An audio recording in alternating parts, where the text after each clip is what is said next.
over here, or maybe the inside tackle, the offensive tackle for Lebanon might have moved quick. I'm going to try to get a word in here.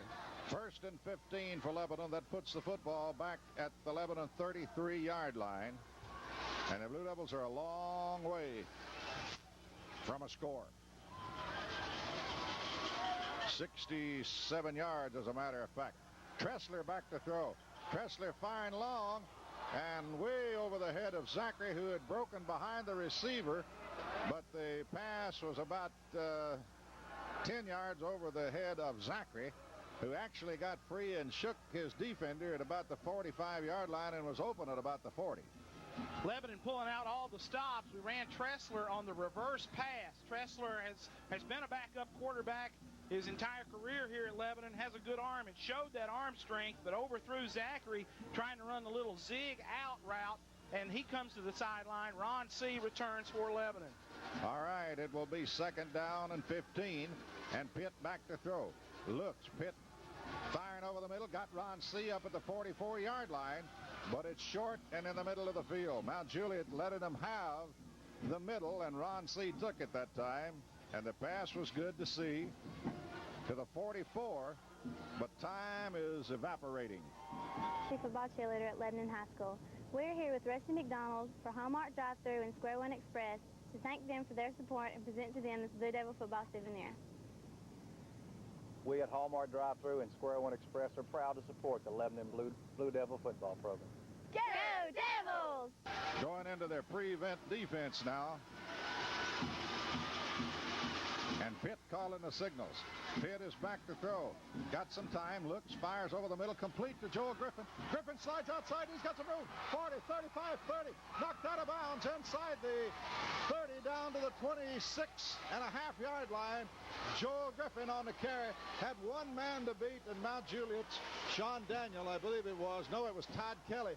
Made a touchdown saving tackle. More importantly, Griffin gets out of bounds and saves us a timeout. So Lebanon, with that clock winding down late in the game, is able to stop the clock. Wideouts left and right. Blue Devils. Pitt calls, and Pitt is back to throw. Looks, fires over the middle. Caught by Carson. Complete at the 10.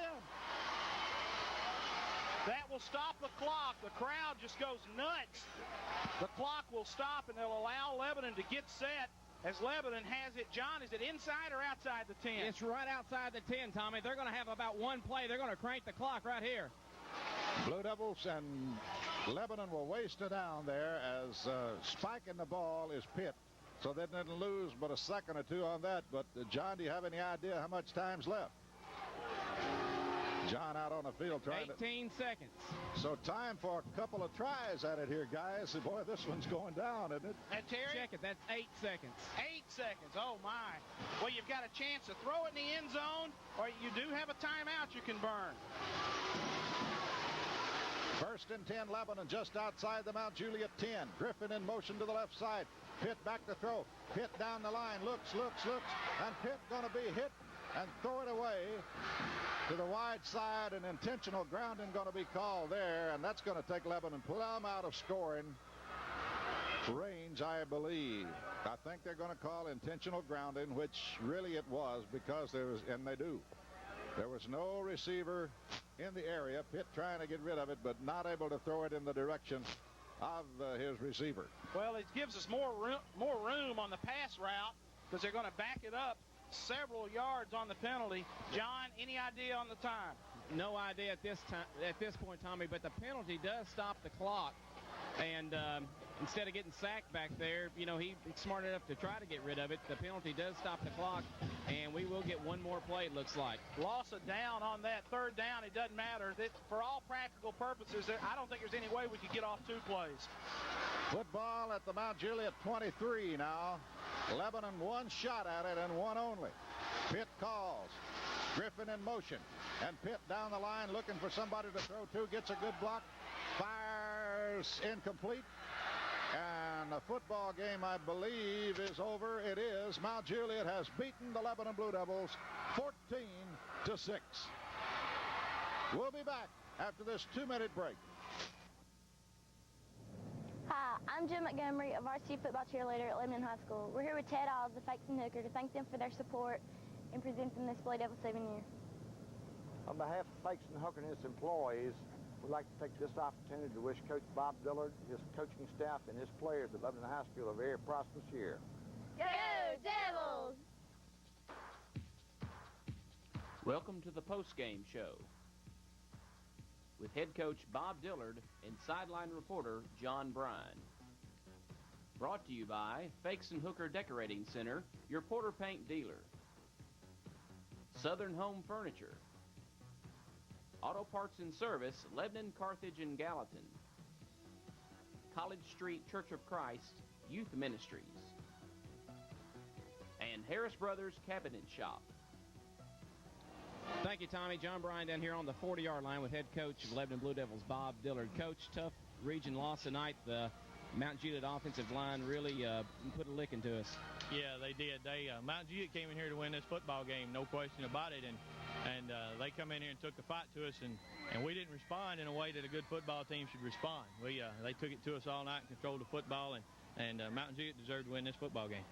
Coach, our offense, when we had opportunity to have the ball, we moved the ball pretty well, but then the turnover there with the interception put Mount Juliet back in the driver's seat after the big defensive stand down there. Yeah, it did. That was probably my fault on a bad call, but I felt like that was a play that would work, and we looked like we kind of forced it a little bit. But anyway, we're going to come back Monday and go to work on shovel. That's what this game's all about, is teaching us how to deal with adversity, and we're fixing to face some.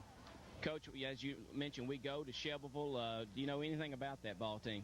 No, I don't know anything at all about them yet. Any injuries tonight that we know about? Not to my knowledge.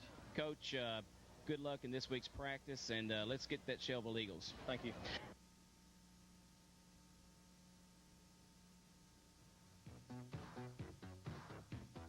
The post-game show has been brought to you by Fakes and Hooker, Southern Home Furniture, Auto Parts and Service,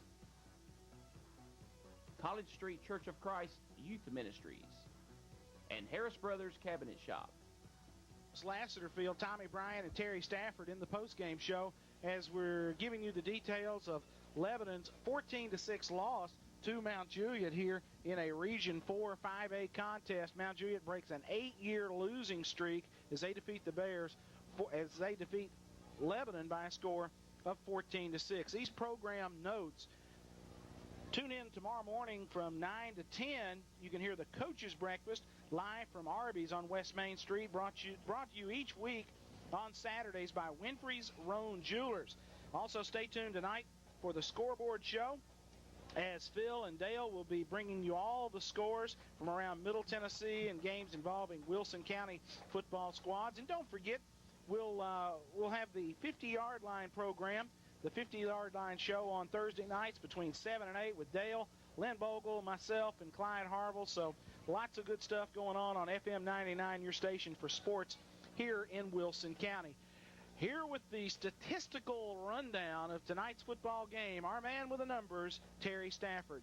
Thank you, Tommy. Mount Juliet defeats Lebanon tonight, breaking an 8-year drought, defeating Lebanon 14-6. Here's the scoring recap for the game. Lebanon scored on their first snap from center. 7:02 left in the first quarter.